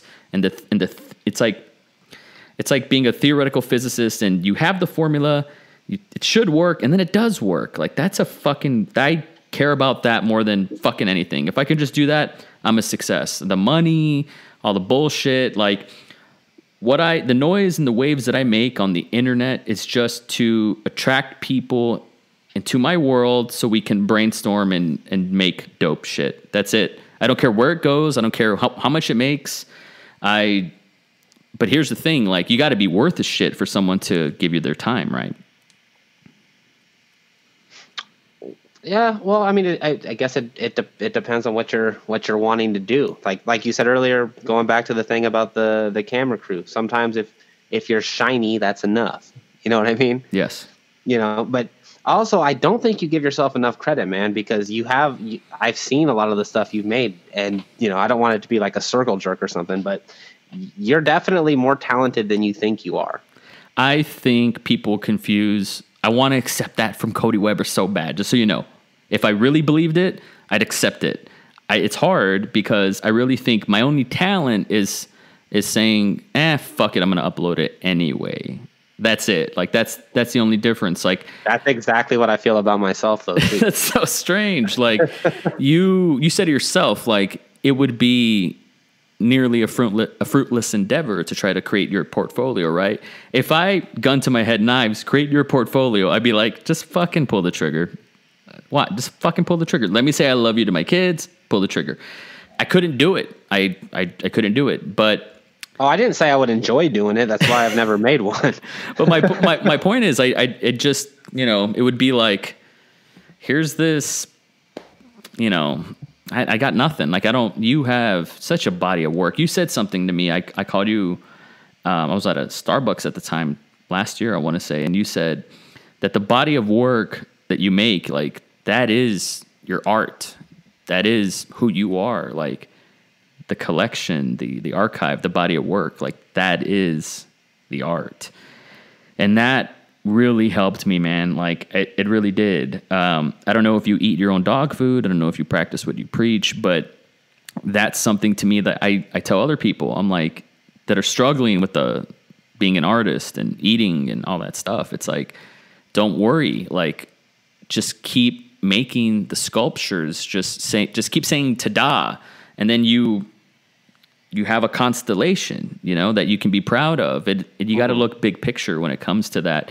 Do you have, there's no way to sugarcoat this. Like, do you have, like, what is your brass ring? Do you have goals? Like, what's the thing that you're like, what's that itch that you're like, I got to fucking do this by any means necessary? I just got to put something into the universe that wasn't there prior. You know, like, it's almost like I give birth in a way. Like, that's a super fucking corny, pretentious way to say it, but it's almost like giving birth to something every day. You know, like, I make something that 20 minutes ago, that shit was not there. And if it takes me 5 minutes to do, there's a big chance that it's going to outlive me. You know, like, if I were to if the last thing I put out was the last thing I ever did, it would live longer than me. You know what I mean? Like, it has a legacy with or without me. And that's another, like, that's a reason why I don't like explaining things that I do to people, because I feel like if you have a personal meaning to something that I've made, and then I tell you what my meaning is, then it dilutes your meaning. You know what I mean? It does, yeah. So when you go back to, like, the body of work thing, I do think that is your legacy, but I also think that is why I feel like I'm always wearing a mask, because the thing that is most important to me, everybody in the room is going to see differently. You know, like, the art itself has a different meaning to every single human being that looks at it. And I feel like every person that has a conversation with me is talking to a different person. They're all me, but they're also, none of them are me too. It's whatever you're getting out of it. You know, like, you define who I am. It's not okay or okay. It just is. It's just the way that it is.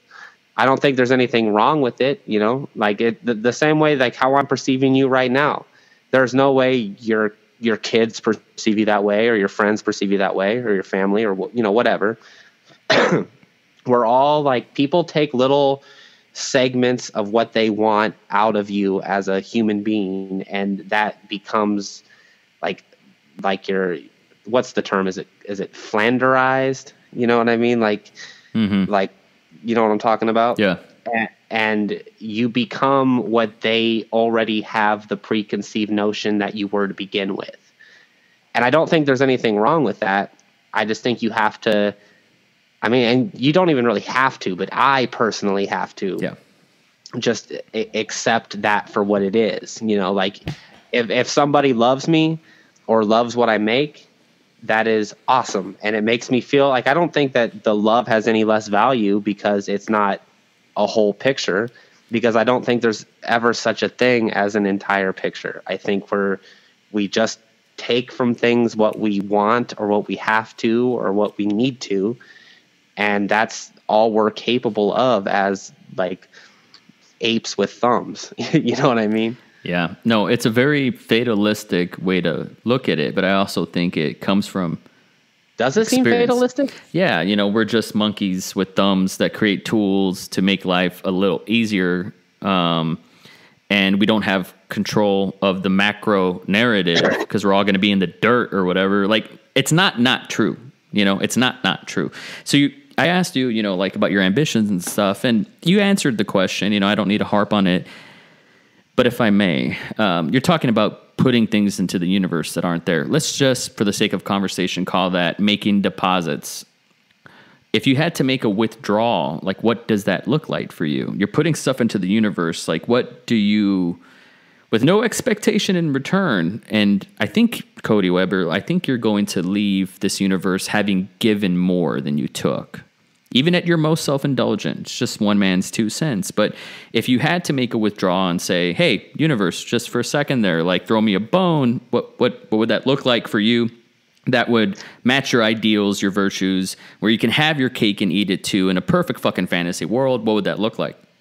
Well, I mean, even in a perfect world, the success that I want wouldn't even be for me. You know what I mean? Like, if I had a perfect world, I would be like Deadmau5 or something, just without the identity behind it. You know what I mean? I would make things that were super successful and made me super rich, so I could take care of the people that I love and care about.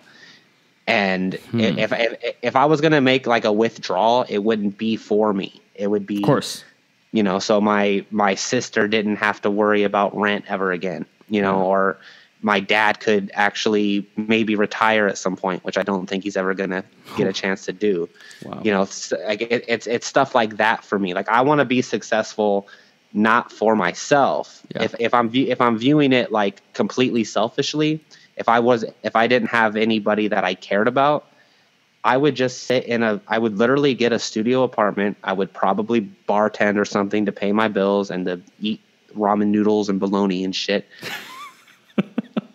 And I would just make shit, and that would be it. I think the only reason I have the motivation I have, to the like small twinkle of it in my heart or whatever, the only reason I have it is because I want to take care of people that have emotionally taken care of me.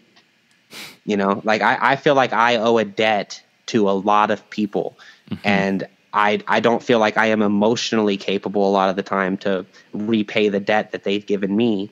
Or I don't feel like I'm even in a position where I could do that, even if, you know, I'm personally capable. They're not capable of accepting it.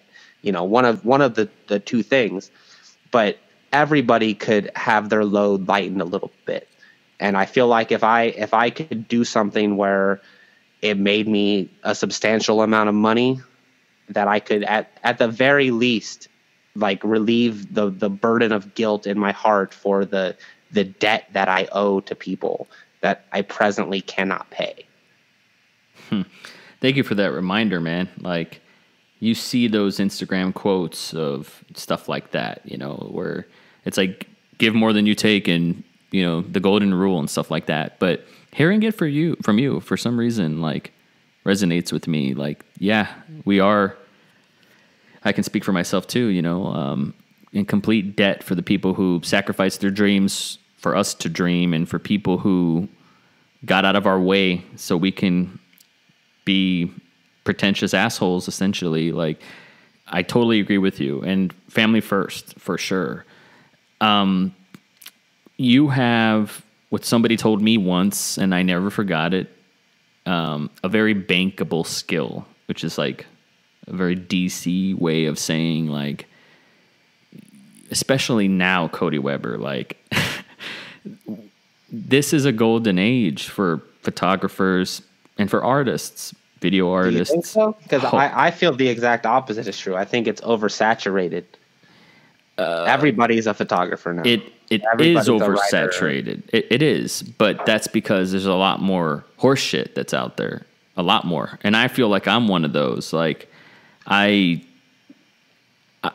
know, I'm still, there's like this future me that's like a marathon or like a light year away for me that I want to get to and be like, I've arrived at like, you know, it's like having the 6-pack or something. Like, okay, cool. Like I got it. I can take the picture now or whatever. Like I'm not the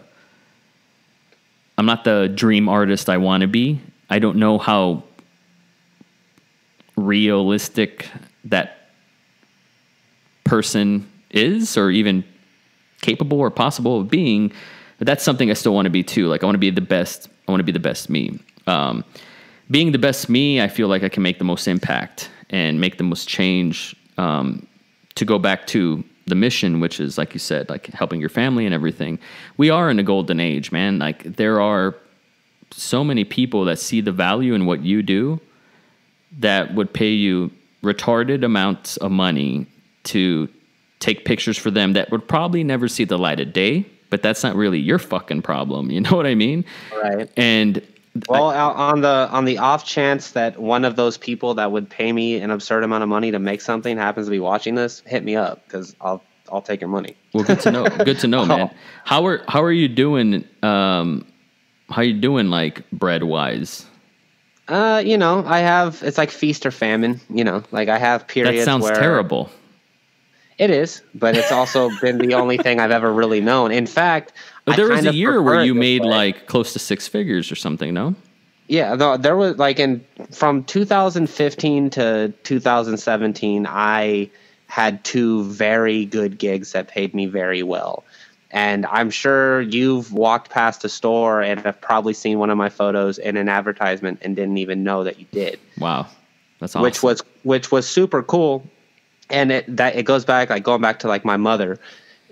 When she talks about my life, she talks about that as like the apex. That's you were doing so good for yourself. You know, you had like a 3-bedroom house and you were taking vacations and these companies were flying you all around the country to do work.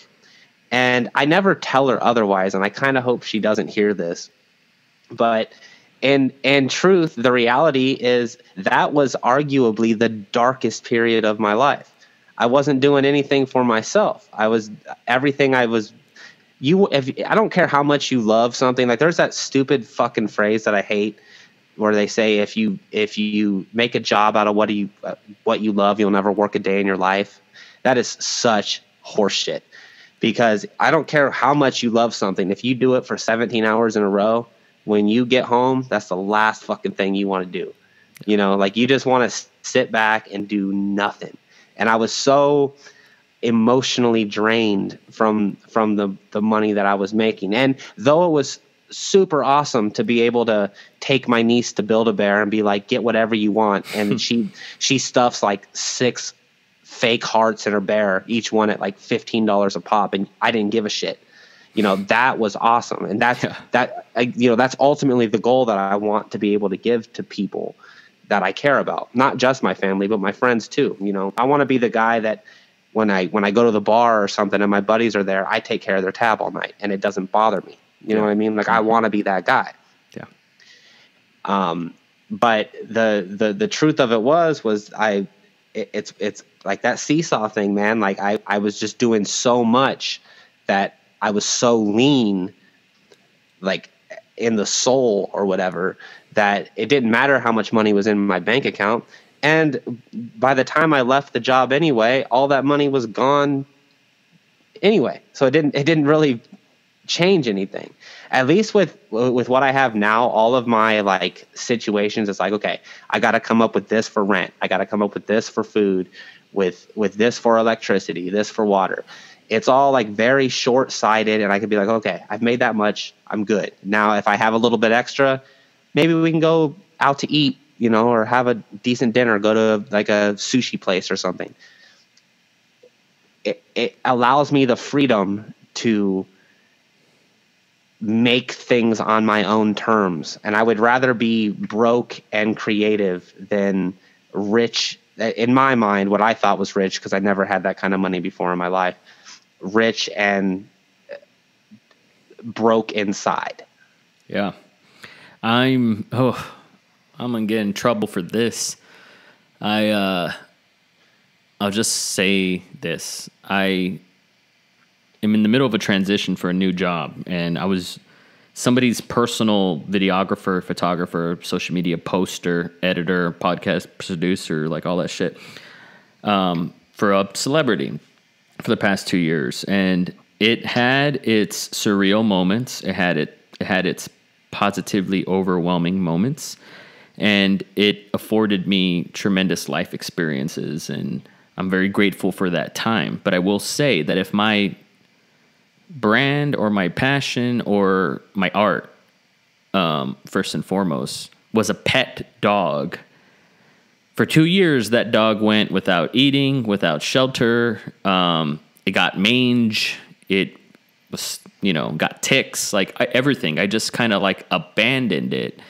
And that was the trade-off. Like it was a trade. Like it's hard to find that balance where you're living the life that you mentioned, where you could go to Build-A-Bear, get whatever you want, and still play your music your way. What would it take? And I've lived it too. And I did it for 2 years, and I had to put my shit on hold. And I looked at it like,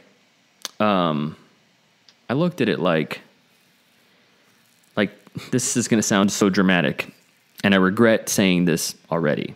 And I don't mean it like this. Not every person who serves in the military sees combat, right? So it doesn't have to be about war per se, but it would be like doing a tour in Afghanistan, Iraq. Like I did it for 2 years. Cool. I got the experience.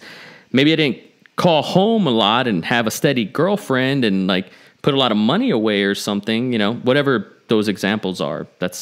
I'm just using a metaphor, people, because I don't know who's going to hear this, but I put those 2 years in, but it was a job, like it was a job, and I got a lot of life experience out of it, and I see the world differently. And this ain't a flex, like I ain't that type of guy, but I'm gonna prefer, I think, the job that I have now, and I'm making it a mission to not sacrifice my art and my time and my creativity for the gig. I understand that I got to eat and I got to pay for my fucking fancy Wi-Fi and shit. Like I get that. But I'm not going to sacrifice it. Like I can't, and I rather, like you said, get fired for making podcasts on the side or something, than just kind of be a drone and get by and live for the paycheck. Like the paycheck ain't enough. Like it just ain't enough. It'll never be enough. It's not even close. Yeah. Like, especially if you're doing it on a personal level and you don't personally value money. I hate money. Like it's not my favorite thing in the world. I like it when I have it because I can do stuff that I wouldn't be able to do otherwise. But when I live for it, it's the worst fucking thing for me. I understand. What would be some things that you, like, how do you work out in terms of your art? Like, what do you need so you can feed that pet? Like, what do you need? Like, you can be very busy and you're a hardworking guy. You could dedicate yourself to a project, but what would you need in your day to be like, okay, but when I wake up, I'm going to do this, or before I go to bed, I'm going to do that. Like, how can you balance that? Like, what would that look like in a dream scenario for you? I'm curious. In a dream scenario, I would just be getting paid to do what I do already. I would just have a financial backing behind what I'm already doing. Like if I never, I hope that none of the people that I work for regularly hear this, Mm-hmm. but if I never had to do family portraits again, or another wedding, all the like bullshit parts of what I do just to get by, if I never had to do that again, that's the dream scenario for me. If I could get by on just making stuff for somebody, I don't care what it's for, just making something for somebody, but it's on my own terms and they just use what I give them, Like ideally what I wish would happen is a company just hire me. as like on a freelance basis, and they pay me a salary, and I just do what I do, and they use what they want and then disregard the rest. You know what I mean? I don't have to think about it. I don't have to travel anywhere to do anything. I don't have any commitments.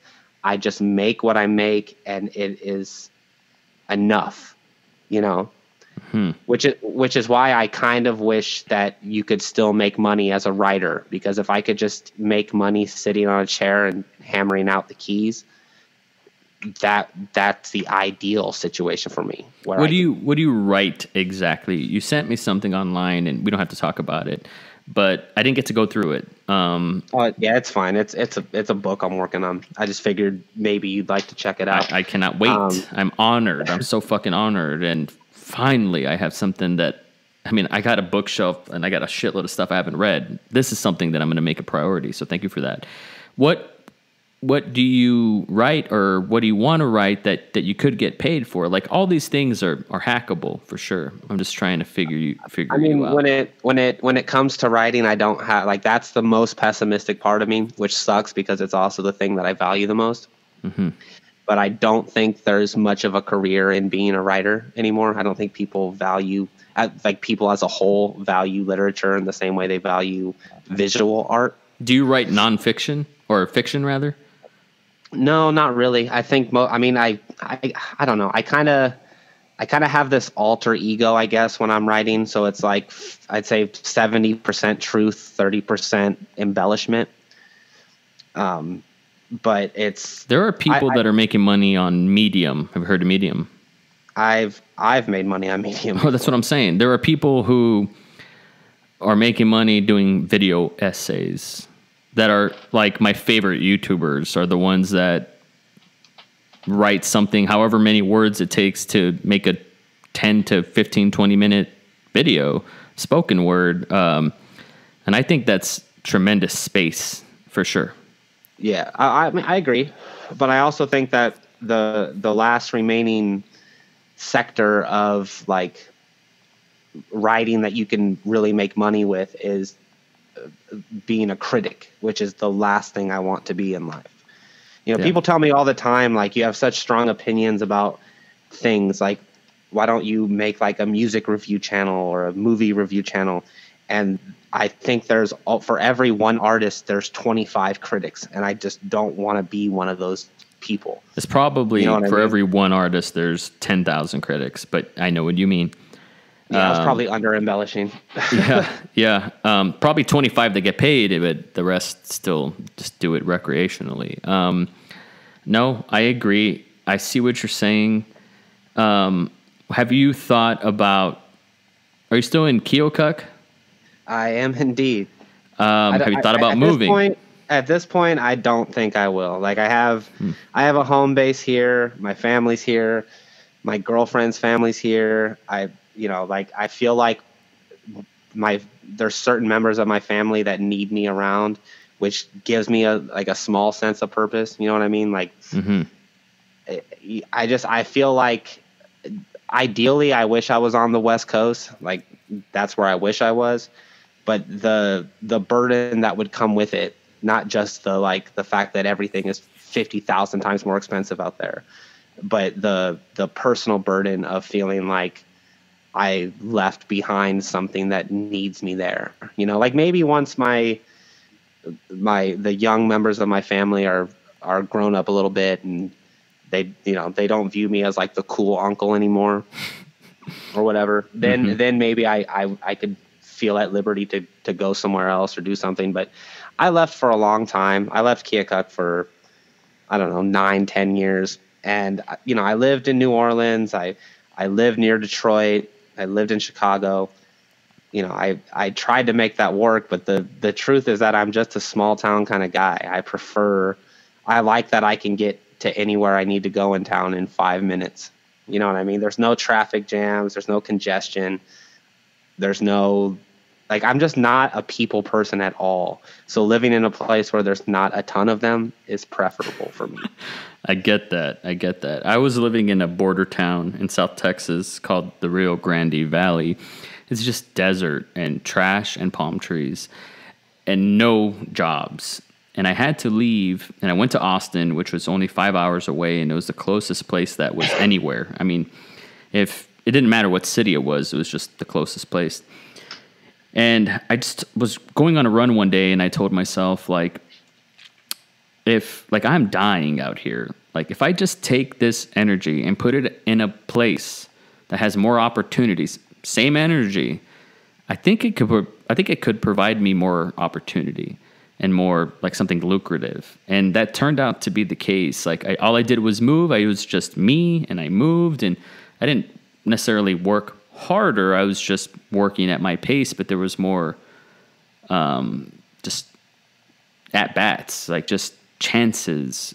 People would take risks, and I fucked up a lot of opportunities, but I finally got lucky, as you said. Like, I got lucky. It's just the black and white of it.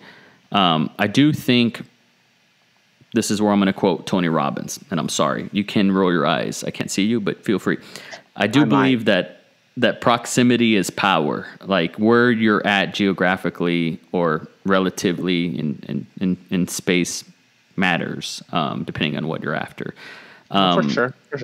I would give some advice to certain friends and family that would sound something like, fuck your mom, fuck your parents, fuck your family, like they're holding you back, like go to college, go do the thing that you want to do, like, own a bookstore, like be yourself, like fuck that burden. It sounds like that's not the case here with you. It sounds like you got love, what would be the point in living in a studio apartment in New York City if you're not surrounded by the things that you love? Like, it would be worthless. Right. Well, I mean, that's definitely one way to look at it. But in another way, like I have another love with the arts, and it sucks that there's not, like, it's weird that there's an odd amount of really talented people in this specific town I live in. I know probably 25 artists that I would put on par with anybody I've ever seen, and they all live here. Wow. But it would be cool to live in a place where I could check out new stuff all the time. I feel like I would, at the very least, I'd maybe be a little more inspired, Mm-hmm. So yeah, it's one of those, like, give and take things. I just feel like at present, where I am right now, it might not be smarter for me in a, like, career sense, but in a personal sense, I feel like I'm where I need to be. That's all that matters. I'm happy to hear that. You put out some content that makes your followers, your subscribers, your listeners, whatever, worry about you sometimes. It's like, is Cody good? Is Cody good? Is he good? And then when you're good, it's like, Cody's good. That's great. And it sounds like you're good. And that makes me really happy. It does.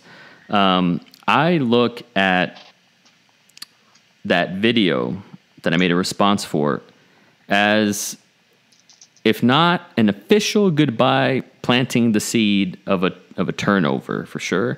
And if that is the case, cool. Like, you had a great run. I also operate under the never say never.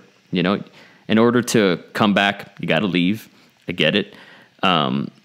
But I'm just, I always got to keep an eye on you, because I look at you as,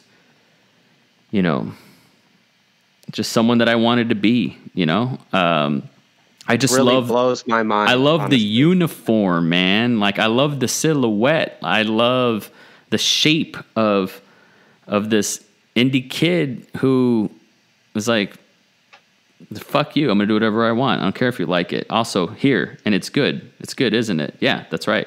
I love that. It's not just I don't know if I had that bravado about it. It was more just like I have to do this. I hate to bring this up, but I'm sure there's no hard feelings, and it doesn't matter. It's not my hill to die on. But you made a feature on YouTube that was about 50 minutes back in the day. A documentary. About The Amazing Atheist? That was the first, like, time I saw someone make a feature, or at least present it that way on YouTube. And I was like, this motherfucker, like he's living my dream. Not that I wanted to work with TJ. I mean, no, but the fact that you made a documentary, like, and for what it's worth, like his heyday was that era with you. I'd like to believe that. And I'd also like to believe that he would say the same if he was being honest about it. I don't have any sour grapes about that dude at all. You know, I think we're both past our YouTube prime or whatever, so there's no real reason to have it. You know, I'm sure he's having like a bigger crisis about it than I am because I didn't put all of my eggs in that basket. Yeah, that's a good point. But I also, it's weird you say that because I did not give that documentary the love and care that it deserved for sure. I was more like, again, that was one of those like real dark periods in my life. And on top of working on a documentary, I was also responsible for filming and editing all of his videos. And he was doing videos for multiple platforms at the time. Mm-hmm. So I was literally pulling 15, 16-hour days doing nothing but videos of this human being, which I didn't find particularly interesting to begin with. It was just something to do, you know. Wow. So it's weird you bring it up because I recently was like, I wonder if I feel any different about it now than I did, 2 or 3 years ago or whatever, last time I checked it out. Because the time before this, I could only get through the first 10 minutes before I'm like, oh God, this is not good. Yeah. But you should feel that way. If you look at something that's 10 years old, you should be like, I could have did 100 different things better, for sure. Right, normal. But it's not even... for me, it's the thing that makes me cringe is that I can tell I wasn't giving it priority. You know what I mean? There's lazy cuts. There's like shots that aren't really in focus. There's times where I should have used a shotgun mic and instead I opted to use the onboard audio. Just like things that most people wouldn't even realize, but I see my laziness in that. Were you compensated appropriately? Oh, hell no. Well, fuck them then. I mean, then you get what you pay for. How about that?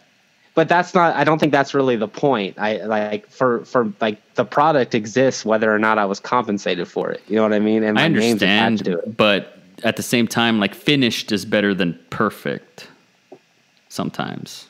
Do you think so? Because yes. I would rather, I don't think perfect is a real thing, but I think adequate by your own standards is a thing, and that fell far short of the goal. I think like a touchdown's a touchdown sometimes, Yeah, but it's sometimes it's messy. If we're talking, I know you said earlier that you don't give a shit about touchdowns, but there was the way that I view that. If you're going to say a touchdown is a touchdown, there was this game a few years ago where it was the Packers and the Seahawks, and the end of the game was called by a interception that should have been a touchdown, but it was ruled an interception. Mm-hmm. And I feel like that documentary is that catch. It should have been ruled, but it's that in reverse because it was a touchdown that should have been ruled an interception. Ooh. You know what I mean? Ooh, I like that. Yeah, you just jujitsu'd that. That's nice.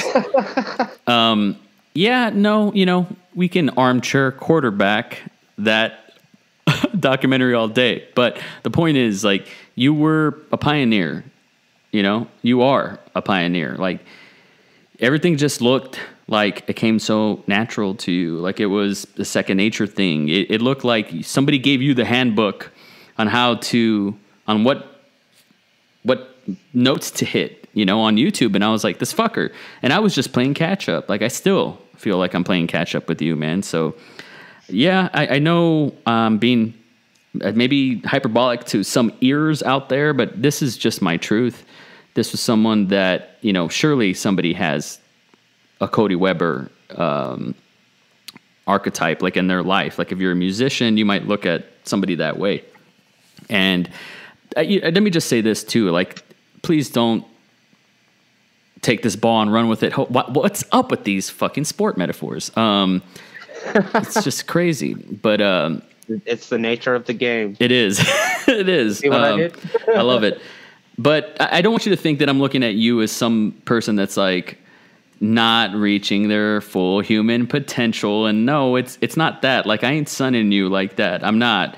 I'm just like a little, it's news to my ears to hear the perception is reality. And I'm like, Cody Webber was living the indie dream. And so it wasn't that case all the time. That's like the real human story. You know, it's like maybe that guy from Motley Crue didn't snort a line of ants like we want to believe, but and that's not a bad thing, you know. Like it's not like you are living a life of a true creative in the 21st century in 2019. You know, you're still at it.